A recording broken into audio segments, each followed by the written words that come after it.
Hello, gynaecologist doctor Sinha बोल रही हैं? यस। डॉक्टर आपसे बात करना था, ये वाइफ प्रेग्नेंट है।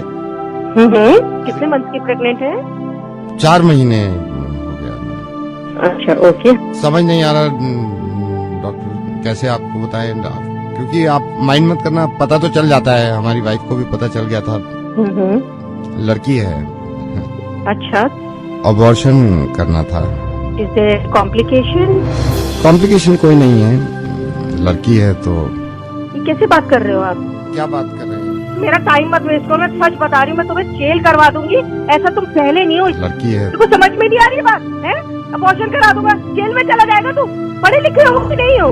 तुम्हें समझ में भी आ रहा है? तुम एक गायनोकोलॉजिस्ट को फोन कर रहे हो जो खुद एक औरत है, और तुम उसको कह रहे हो कि मेरी बीवी जो है उसको लड़की होने वाली है, तो आप अबॉर्शन करा दे। आप कैसी बातें कर रहे हैं? लड़का चाहिए होगा आपको? नहीं, लड़का नहीं, लड़की ही चाहिए थी।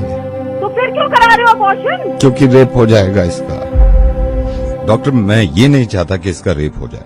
I am so sorry doctor, मैं नवेद बोल रहा हूँ रेडियो मिर्ची से, और मुझे मालूम है कि आपके पास कॉल्स आती होंगी, लेकिन उनकी वजह यही होती होगी कि मैं दहेज नहीं दे सकता या मैं लड़की को पढ़ा नहीं सकता। लेकिन अब कॉल्स आया करेंगी, और वजह ये हुआ करेगी डॉक्टर कि मैं अपनी बच्ची को पैदा नहीं होने देना चाहता, क्योंकि इसका रेप हो सकता है। डॉक्टर, आपको मालूम है एक इंसान की फिक्र ये हुआ करती थी जब उसकी लड़की होती थी कि जब जवान हो जाएगी तो क्या होगा। डॉक्टर, वहां तक तो पहुंच ही नहीं रही है। दिल्ली में 8 महीने की बच्ची का रेप हुआ। 8 महीने की बच्ची होती कितनी, अगर वो तंदुरुस्त ना हो, इंसान के एक हाथ में आ जाती है। उसका रेप हुआ है। हम सॉरी, मैंने आपका वक्त भी ले लिया, लेकिन मैं बताना चाह रहा हूं सबको कि ये होने लगेगा, वरना इस चीज को बंद करवा दो। मेरी समझ में नहीं आता, ये स्लोगन देखने के बाद लोग खुश हो जाते हैं, बेटी बचाओ बेटी पढ़ाओ। क्यों हम पहले ही जाहिर कर देते हैं कि बेटियां कमजोर हैं, पढ़ी लिखी भी नहीं है, इनको बचाना भी है। ऐसे स्लोगन क्यों नहीं बनते कि बेटे को बताओ और ना माने तो थप्पड़ लगाओ।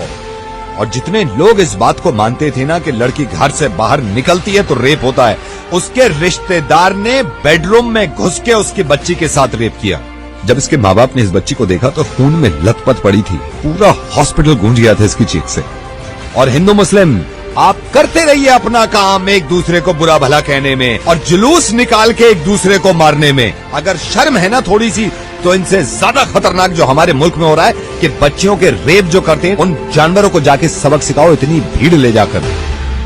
और कोई बताने की जरूरत नहीं है किसी को कि लड़कियां किसी से कम नहीं होती। जब आप किसी को ये बताते हैं कि लड़कियां किसी से कम नहीं है, इसका मतलब यह है कि कहीं ना कहीं पहले से ही दिमाग में हमने ठूस रखा है कि लड़कियां कम होती है। 100 करोड़ की आबादी में अगर एक इंसान भी मेरी आवाज सुन रहा है ना, और इसको ये लगता है कि लड़कियां देर रात घर से बाहर निकलती हैं तो रेप होते हैं, तो मुझसे बात कर ले। मैं कसम खा रहा हूं, अगर इसने मुझे हरा दिया इस चीज में, तो जिंदगी में कभी रेडियो पे नहीं आऊंगा और अपनी आवाज नहीं सुनाऊंगा। डॉक्टर, आई एम सॉरी, मैंने आपका काफी वक्त ले लिया। I think you are right Naved, you are absolutely right. It's extremely shameful.